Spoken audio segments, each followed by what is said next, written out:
if I was supposed to die, would anyone miss me? And my eldest son, Tristan, gave me this huge hug. And I can't explain how I was like, I melted in his arm. Up to that point, I think I was like the supporter as dad. And this was the first time like one of my kid was like a supporter of me kind of thing. Anybody can be a father. It takes a special man to be a dad. I've had to sort of broaden my understanding of fatherhood. I think prior to that, I was sort of locked into this idea that it was around being a provider or a disciplinary. I had to start to like open it and be a bit more wider and being vulnerable. Hey friends, welcome back or welcome to the Don't Change Much podcast. My name is Mike Cameron. I'm here with my co-host, Trevor Botkin. Trevor, how you doing, brother? I'm doing good, Mike. Happy to be here today. It's an exciting episode ahead of us, I'm sure. We're so lucky to have a couple of experts today, a couple of great guests. Dr. David Kuhl is no stranger to those that have watched or listened to the Don't Change Much podcast before. Dr. David Kuhl is a professor in the Faculty of Medicine at the University of British Columbia.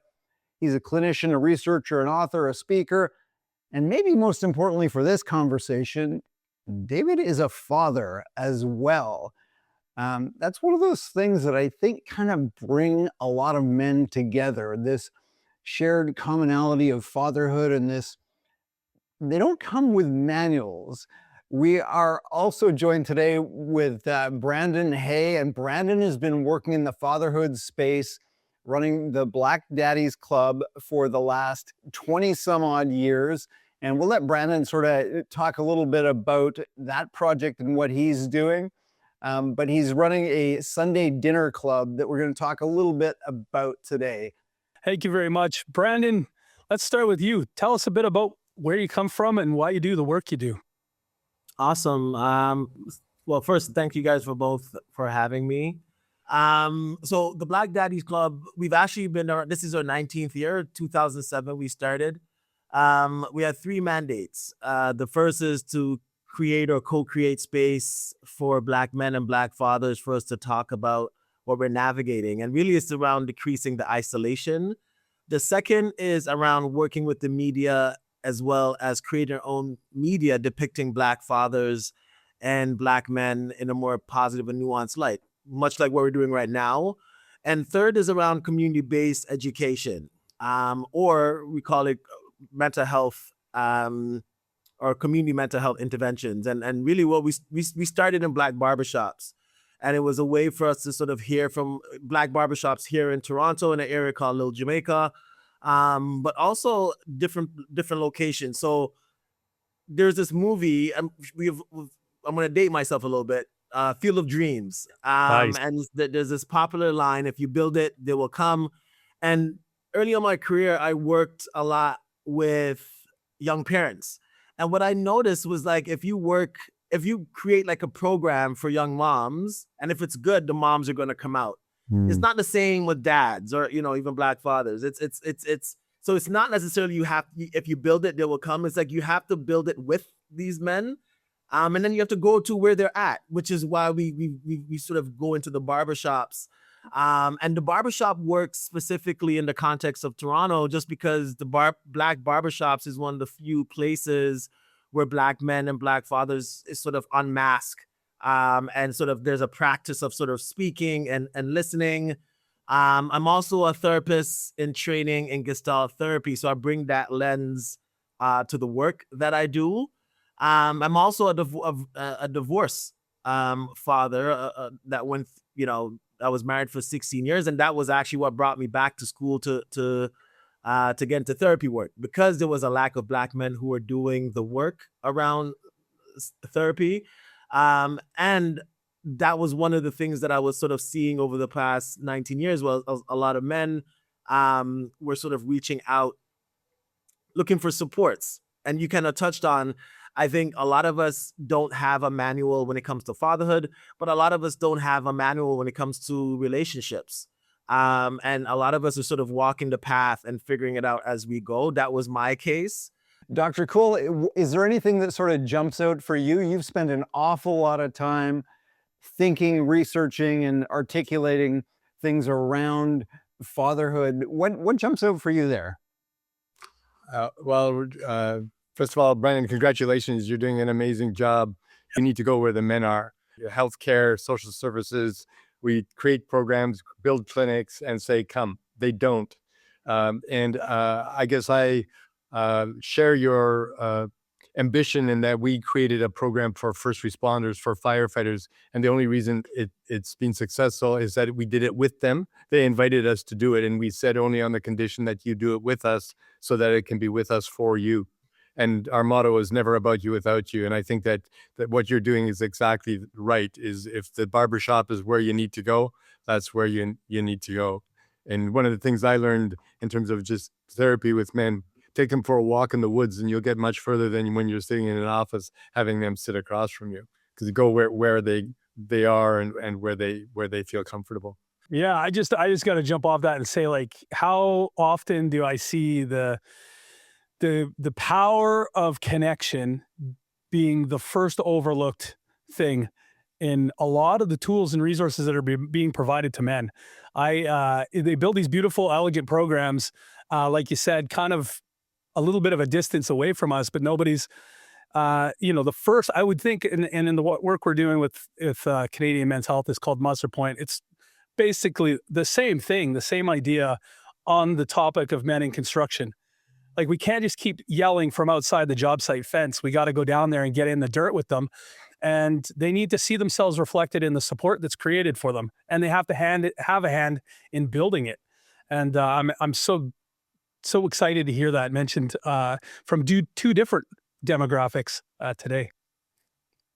Yeah, I love that. And I think back to, as we're talking about fatherhood and trying to communicate and build that relationship with my son, and some of the best times that we've had having real meaningful conversation was when we're in the backyard hucking around a football or kicking around a soccer ball.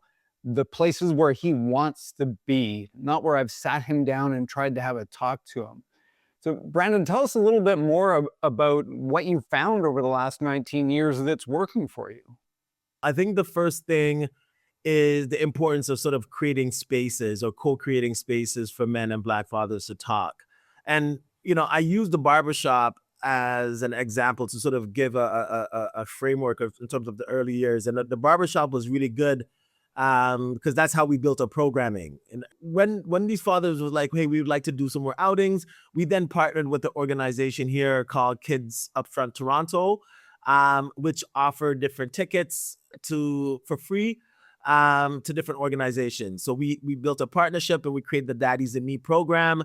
And we would go as a group of Black fathers and their children to go to Argos game or Circus du Soleil or the Art Gallery of Ontario. But for me as a dad, it was also doing something, and also as an immigrant that I was sort of like looking for, which is around community building. So if I had to take one of my sons to the washroom, I would say, hey, could you watch my other two kids, and vice versa. And what that would grow into was to start to build these relationships with their kids. And that wasn't something that I was hoping for, but it was also beautiful to sort of see it, watch it grow, right? Around 2011, I was in a conversation around 2011 with a Black man who was gay and he was a father. And he was talking about sort of this double-edged sword. Like, so in one sense, in sort of like the straight in the Black straight community, he was ostracized because of his sexuality. And then in the queer white spaces, he was sort of ostracized because of his Blackness. And I left that conversation asking, like, where does this guy go for support? Yeah. So we started to do more programming in terms of having conversations. And one particular event we did, our second taboo conversation, was called Queer as Black Folk. And we took a different approach. We went into a queer space to have conversation. I was in the space, and as the conversations went on, I was hearing different individuals talk about the relationship that they had with their fathers. And I would say 85% of them had negative relationships with their dads. And it kind of, then it gave me, I was like, okay, it makes sense that we're doing this work because this is the connection. Like, we need to sort of make space to sort of open up what we accept, what Black masculinity or masculine or what gender looks like, and sort of interrogate it. I think some of our work is taking Black fathers, but also their families into nature. And there's something around claiming space. So for me, if I go hiking and I go by myself here in Toronto, I could feel a bit self-conscious. I can feel unsafe because I feel like folks will look at me, and this might be in my head, but some of it isn't, and there's a Oh. feel like I don't belong here kind of thing. Unless if I go with my kids or if I borrow my mom's dog and take her for a walk, then I sort of feel like, okay, I have agency to be in a space. And in conversation with other Black men, I was hearing them say the same things. So we started to do these weekly hikes with families, and it was a way for kids to sort of get out and start to do their own networking amongst themselves, but also for the parents to sort of connect. But also at a deeper level, for me, the motivation was to get my kids off their games when they're kids. So it's doing various different approaches around engaging Black fathers. And the last thing I want to say, it always hits me how these dads are navigating things that all dads are navigating, but they have very intricate pieces that me outside don't have to think about. So I'm always thinking about how to engage with men like there or men on the margins, So I'll pause there. I love that. I just want to recap what I heard because I think there's so many layers there that are useful for anybody that is trying to serve a population. And the first is creating the space. The second piece that I heard is co-creating the programs, not shoving it down a throat. And then the third piece is that exclusivity piece. And I don't know if exclusivity is quite the right word, but maybe specificity is a better word than exclusivity, because there are unique traits that you need to serve. And these are things that, it's only been in the last, well, I want to say decade, but I don't want to pretend that I'm actually that old, but really it is the last decade that I've been cognizant of a lot of that. I mean, look at me, I'm a pretty privileged dude, and just understanding that not everybody has the same experience in the world that I do has been really, and continues to be really an interesting learning for me. So I really appreciate you putting all that together for us. And I see the difference between anybody can be a father. It takes a special man to be a dad. Yeah. And so we got to sort that out. Am I a father or a dad? And then what was my relationship with my father like? And how does my relationship with my father affect me as a dad? I think that's the question I'm asking. And do you have a way of interjecting that into conversations or a program around that? How do you address that issue? Black Daddies Club really came from this motivation of I wanted to speak to elders. I wanted to sort of to get advice. And what I thought was sort of like my own thing, but in conversation with other men, was that we wanted to do fathering different than how we experience it. So to your point, I think what it comes down to is I think it goes back to mentorship. And I know someone was talking about it at the top of the call. And I think the work that we're doing is around mentorship, but it's not in this sort of like programmed way. I think it comes from this idea of creating space. Now, one of the things I learned around in the barbershops is the importance of having men-only spaces. And there's also importance of having spaces where it's unisex, that we can sort of like engage with the opposite sex and sort of like bring in relationships things, and it's not, you're not talking to your partner. So it's but I see people still get triggered. However, I've seen it where men we're in the barbershop and there's like some real deep conversations, and you're seeing the mask slowly come down, and then an attractive woman comes into the barbershop, and then the masks slowly go back up, and then the performances start to happen. And so for me, when I see that, it tells me, or it affirms that there's something important of sort of ceremony. And what I mean by ceremony, whenever I'm in a if I'm doing a workshop and it's unisex, then it's a workshop.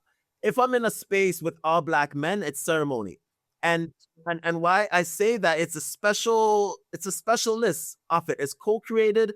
Even as a facilitator, a person in that room, one of the men in that room is going to say something that's going to resonate with me in a particular way that person probably has he may say it in a way that is like, I'm like, oh my God, like I've never verbalized it that way.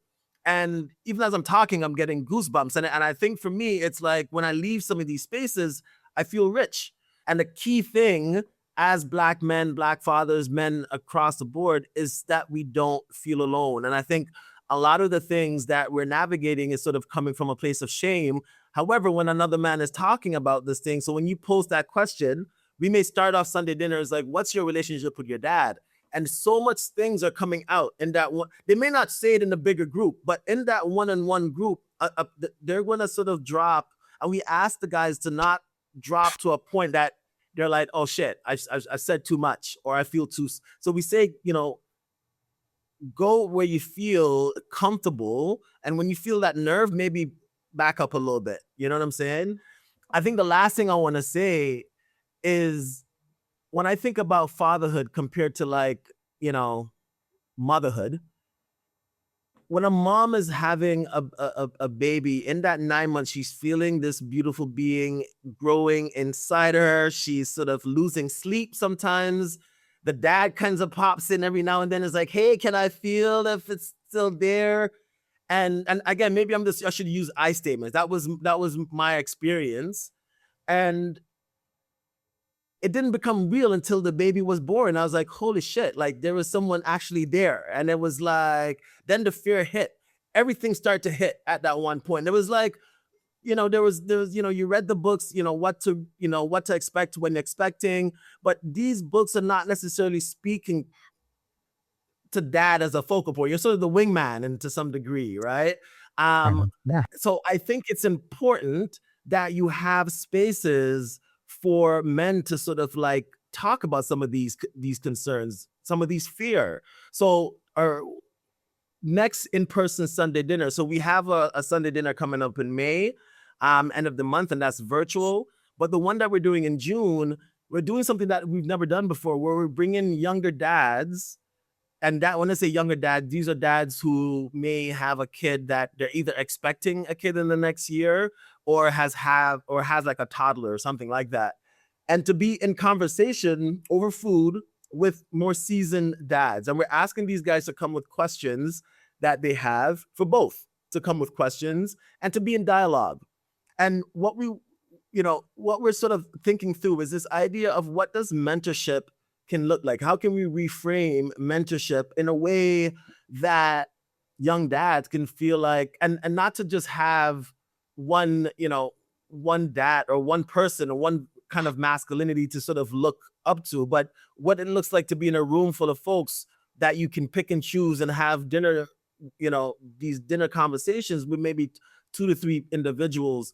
So I think, David, to your question, we're still figuring out, but I think for me, there's something around mentorship.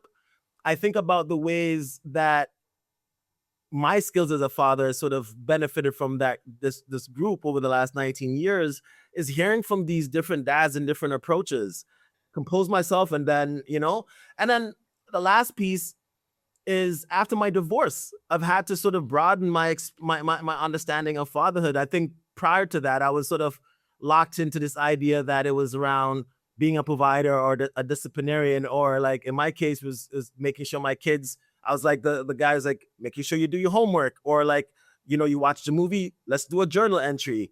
And I had to start to like open it and be a bit more wider and being vulnerable. So my kids didn't see me. My kids didn't really see me cry until after my divorce, and not because of the divorce per se, but I think going to school and widening my just the work. I think just bringing the work to home. I think that's the piece. So I'm gonna land my plane there. Pass it back to you guys. Well, I can relate to so much of what you're saying, and I can draw kind of light, it's not the same, but light comparisons to some of my life in the last 7 years. And it's, I think it's not. I mean, it's obvious that the centerpiece of healing in indigenous communities is the return to ceremony and to the return to feasting and breaking bread together and community.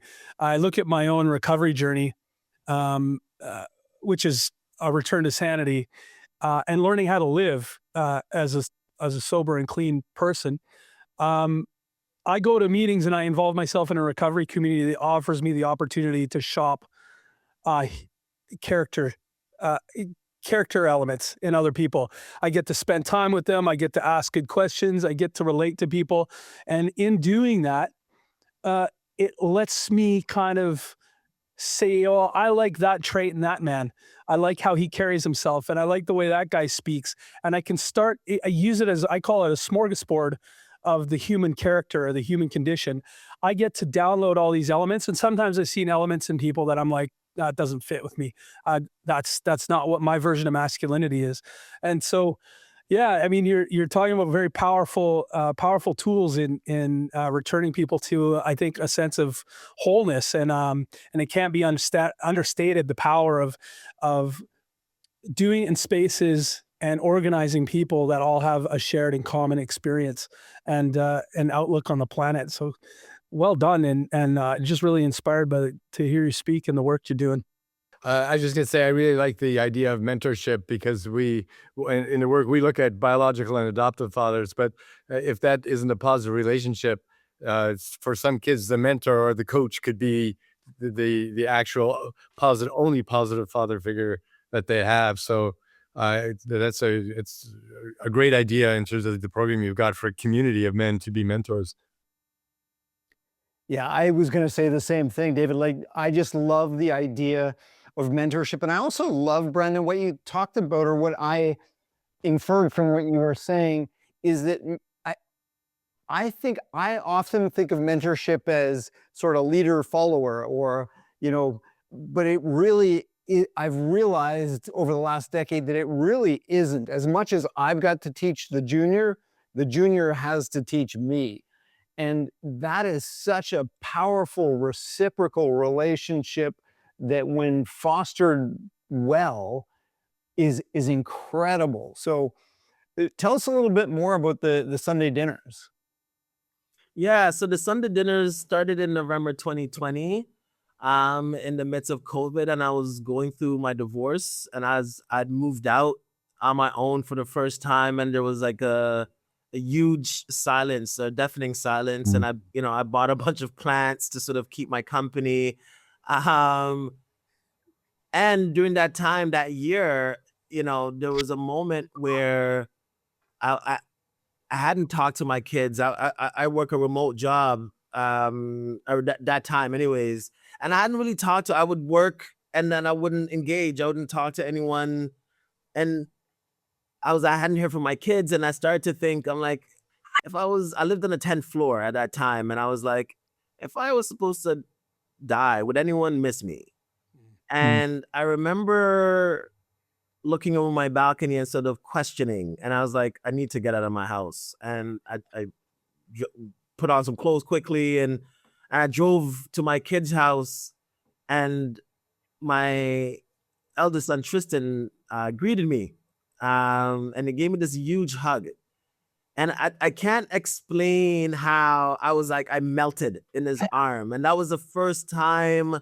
Up to that point, I think I was like the supporter as dad. And this was the first time like one of my kid was like a supporter of me, kind of thing.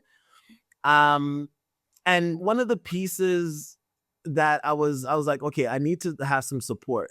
And all the spaces that I would go and reason with other men, whether it's like grabbing wings and watching the game or going to the barbershop, all those were sort of shut down. So I remember a friend of mine, he's a Black photographer, educator from England, we were at this conference, and he was telling me about this thing that he did in England, I think in Brixton in the 80s, where he had gay men and Black straight men sort of congregate and bi men. And I was like, oh, this is so revolutionary. And I was just like, wanting to hear more.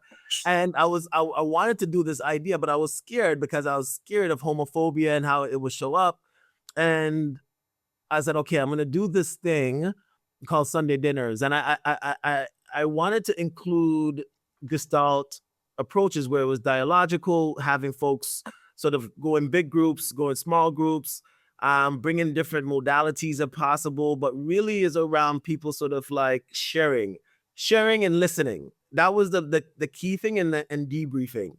And our approach with Black masculinities or Blackness or the Black communities is that it's not a monolith. So on the flyer, we were out, and even in the when people log in, we would tell people to have their cameras on, and we go through the house rules. And we talked about how this Sunday dinners is for Black men who are trans, who are straight, who are biracial. As long as you identify as a Black man, the space is for you. And the reason why that was important, because is over the years, we've seen it both with young Black boys and Black men, how these various different intersections can feel like they're not Black enough or they're not man enough. And we wanted to sort of say it verbally and not let it be assumed that you are enough, essentially, and it's welcomed. And I think what that does, it gives you the idea when you come into the space. Yes, we have similarities, but there's also differences, and there's a lot of beauty in that differences and learnings in that differences. There's so much there. The community building piece is so powerful. And when you can bring men together with intention, there's a magic that happens. And especially the more specific you can get with those commonalities that you touched on, the more magic there is, because it removes that. And you touched on this, I'm not like, what? I thought I was the only one. Mm-hmm. And as simple as that sounds to me now, I recognize that is magic sauce for so many folks. Hats off to you for making that happen for the last 19 years. That's pretty incredible. David, last words to you.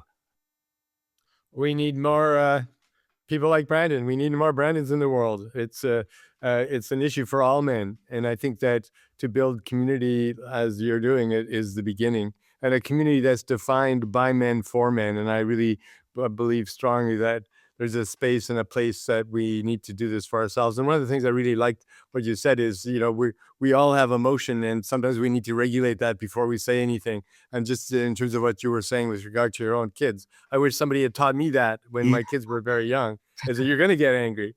It's what you do with the anger and how you express it that makes a difference. And know yourself well enough to know which direction this could go. And if you have to step out of the room because you're going to say or do something you're going to regret, then recognize that so you can actually step out of the room. I really liked what you said there about you being a dad. That's one of the messages I would have put in somebody's manual if they're going to give it to the kid that is born with the manual. Tell your dad sometimes he needs to regulate before he speaks.